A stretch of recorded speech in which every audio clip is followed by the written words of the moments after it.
Donald Trump, aujourd'hui, je ne parle pas en diplomate, je parle en homme libre, je parle en homme des peuples que votre empire a trop longtemps traités comme des territoires sans voix.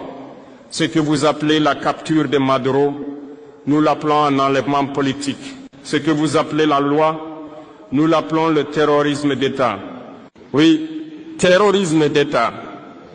Parce que lorsqu'une puissance utilise la force, la peur et la coercition pour humilier un président élu, ce n'est plus de la justice, c'est de la domination.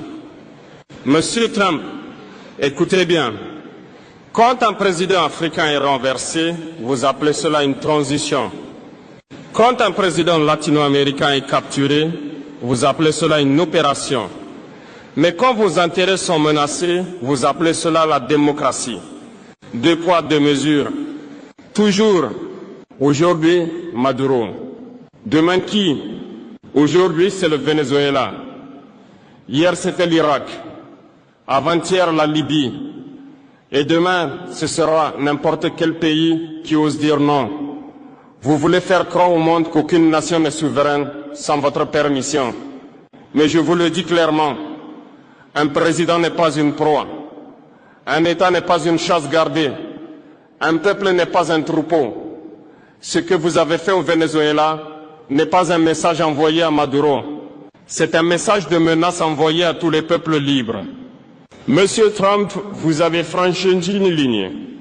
Vous avez prouvé une chose au monde entier. La souveraineté, selon Washington, est conditionnelle.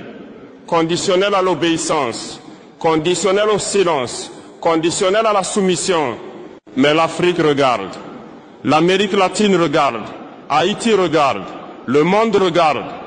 Et cette fois, nous ne ferons pas semblant de ne rien voir. Dans la prochaine partie, je vais vous dire pourquoi ce geste vous affaiblit plus qu'il ne vous renforce et pourquoi l'ère de l'impunité impériale touche à sa fin. Monsieur Trump, vous croyez que la force, c'est d'arrêter un homme. Vous croyez que la puissance, c'est d'humilier un État devant les caméras. Vous vous trompez. La vraie force, c'est d'être respecté sans menace. Et aujourd'hui, les États-Unis ne font plus peur, ils inspirent la méfiance. Vous avez confondu autorité et intimidation. Arrêter un président étranger, ce n'est pas gouverner le monde, c'est lui dire « nous n'avons plus d'arguments, alors nous utilisons la force ». C'est l'aveu d'un empire qui n'arrive plus à convaincre. Regardez bien ce que vous avez déclenché. En capturant Maduro, vous n'avez pas isolé le Venezuela. Vous avez réveillé la mémoire collective, la mémoire de l'Amérique latine, la mémoire de l'Afrique, la mémoire d'Haïti, la mémoire de tous les peuples qui savent ce que signifie l'ingérence, le chantage, la punition. Monsieur Trump, l'histoire ne vous obéit pas. Vous pensez écrire l'histoire avec des sanctions, des drones et des menaces. Mais l'histoire, elle ne se soumet jamais longtemps. Chaque empire a cru être éternel. Chaque empire a cru être intouchable. Aucun ne l'a été. Votre message est clair et il est dangereux. Votre message dit ceci: si vous ne coopérez pas, vous serez punis. Mais ce message produit l'effet inverse. Il pousse le peuple à chercher des alternatives, à se détacher de vos systèmes, à construire sans vous. Vous avez perdu l'arme la plus puissante, la légitimité. Sans légitimité, la force devient brutalité. Sans respect, la puissance devient peur. Et la peur, Monsieur Trump, ne dure jamais. Je vous le dis sans menace, mais sans faiblesse. Ce que vous avez fait à Maduro sera étudié, analysé, retenu. Et chaque pays saura désormais que la protection américaine a un prix, la soumission totale. Je vais vous expliquer pourquoi l'Afrique ne sera plus jamais un terrain d'expérimentation et pourquoi ce monde unipolaire touche à sa fin. Monsieur Trump, pendant trop longtemps, l'Afrique a été traitée comme un terrain d'essai. Un endroit où l'on teste des coups d'État, des sanctions, des dirigeants dociles et des peuples qu'on croit sans mémoire. Cette époque est terminée. Ce que vous avez fait au Venezuela, nous le reconnaissons parce que nous l'avons vécu. Sous d'autres noms, avec d'autres prétextes, mais toujours avec la même logique. En Afrique, on a capturé des présidents autrement, par la dette, par la corruption imposée, par la peur fabriquée. Vous appelez cela coopération. Nous appelons cela domination. Vous avez pris nos matières premières et laissé nos peuples pauvres. Vous avez soutenu des régimes faibles pour mieux contrôler des nations riches. Et maintenant, vous vous étonnez que l'Afrique parle d'une seule voix. Monsieur Trump, écoutez ceci attentivement. L'Afrique observe la capture de Maduro comme un miroir du passé et un avertissement pour l'avenir. Si un président latino-américain peut être humilié publiquement, alors aucun président africain n'est en sécurité dans votre ordre mondial. Mais voici ce que vous n'avez pas compris. Nous ne voulons pas remplacer un maître par un autre.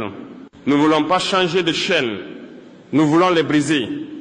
L'Afrique ne mendie plus. Elle s'organise, elle apprend, elle coopère autrement. Votre monde unipolaire se fissure. Vous appelez cela une menace. Nous appelons cela un rééquilibrage naturel de l'histoire. Quand un système ne profite qu'à une minorité, il finit toujours par être remis en cause. Ce discours n'est pas une provocation. C'est un constat, un avertissement calme, un message clair. L'Afrique ne sera plus jamais votre laboratoire politique, économique ou militaire. Je vais parler d'un peuple qui comprend cette réalité mieux que tous les autres. Haïti. Monsieur Trump, si vous pensez que le monde ne comprend pas ce que vous avez fait au Venezuela, alors regardez Haïti. Haïti n'a pas besoin de rapport. Haïti n'a pas besoin d'analystes. Haïti a vécu ce que vous faites. Haïti a été le premier avertissement, premier peuple noir libre, première révolution d'esclaves victorieuse, et immédiatement puni. Puni pour avoir osé être libre, puni par la dette, puni par l'isolement, puni par l'ingérence permanente. Monsieur Trump, Haïti reconnaît votre méthode. Quand vous parlez de stabilité, Haïti entend occupation. Quand vous parlez de sécurité, Haïti entend contrôle. Quand vous parlez de transition, Haïti entend confiscation de souveraineté. Ce que vous avez fait à Maduro, Haïti l'a vu venir.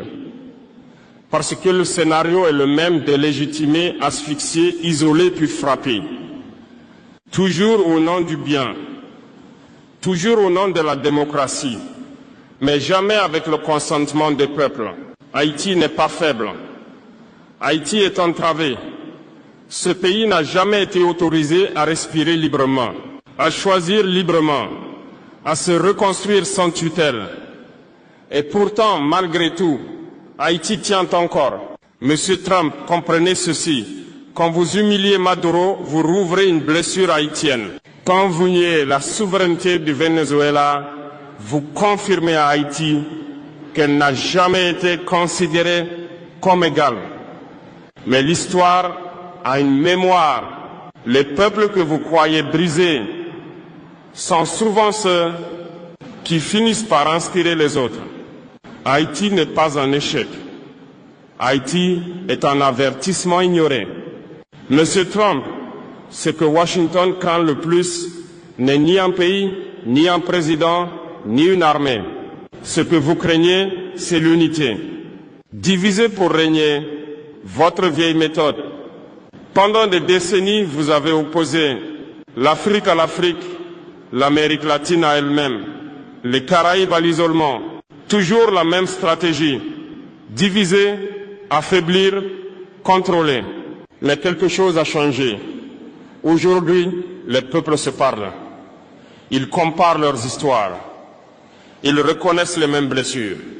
Et ils comprennent qu'ils ont été traités selon un seul et même modèle. Maduro, Haïti, l'Afrique, le même combat.